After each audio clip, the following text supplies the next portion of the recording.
দুইটাই মিললে যেই হারে খাইতেছে মনে হইতেছে আমাকে আতালের কোরবানির গরু বেচছে ওকে দুইটার খাওয়ানোর বিল দিতে হইবে। না, বিল দেওয়া যাবে না, সিস্টেম করতে হইবে। ভাইয়া এই যে এত খাবার খাইতেছেন হজম করার জন্য কোক খাওয়া লাগবে না? কোকলে ভালো হয়। যে আমিও ভাবছিলাম যে খাবেন। এখন হয়েছে কি এখানে তো ফ্রিজ নষ্ট, বুঝছেন?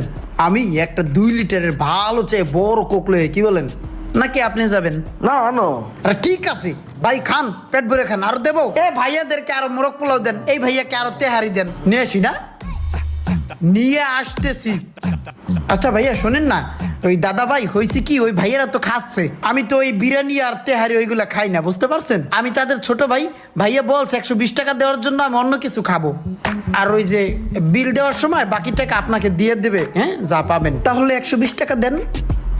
যে দাদা আসসালামু আলাইকুম, আসি। কি রে ভাই, আমি বুঝলাম না, তুই কারে কোক আনতে পাঠালি বেড়া?